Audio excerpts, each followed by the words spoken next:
Signed, sealed, and delivered. The Ohio State Buckeyes certainly sent their message to the College Football Playoff Selection Committee on Saturday night with the 59-0 walloping of the Wisconsin Badgers in the 2014 Big Ten Championship game. But with all the excitement behind them and a ring on their fingers, the Buckeyes will now have to sit and wait as the Selection Committee decides their fate. A lot of things happened this past week, and there's a family grieving that was a big part of our family, Costa.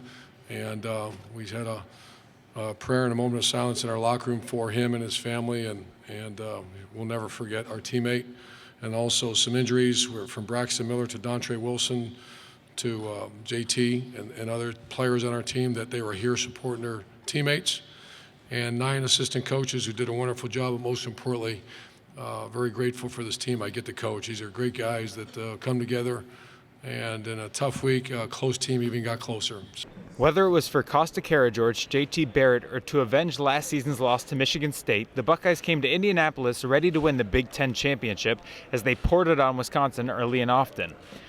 Led by third-string quarterback Cardale Jones, who was making his first start for the Buckeyes, Ohio State raced out to a 38-0 lead by halftime, thanks in large part to Jones' 211 yards and 2 touchdown passes in the first half. It was very fun going out there, showing everybody what we can do when we all come together as one.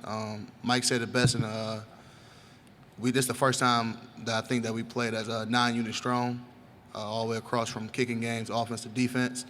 And it was just a great game plan executed by the players. Ezekiel Elliott also contributed to the offensive outpouring in the first half, rushing for 150 yards and 2 touchdowns of his own. Meanwhile, the Ohio State defense was tasked with the job of containing Wisconsin running back Melvin Gordon III, and did just that early and often, holding the Heisman candidate to just 94 yards on 26 carries on the evening. In addition, the Buckeyes forced 2 first-half turnovers, each of which turned into points to contribute further to the drubbing. And this was the first time where everyone did their job and did what was asked of them, and then did as hard as they possibly could. So I think this is a huge victory for us, and just a lot of respect for the offense we went against.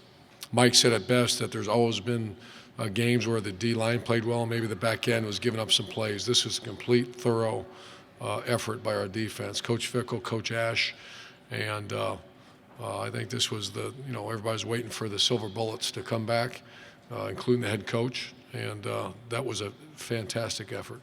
While the second half only saw the Buckeyes score 21 points, they kept the Badgers off the board and earned Urban Meyer his first piece of hardware as head coach of the Ohio State Buckeyes. With just hours until the selection committee decides the fate of this team, the Buckeyes seem to believe that they are absolutely college football playoff material. We worry about everyone in this room.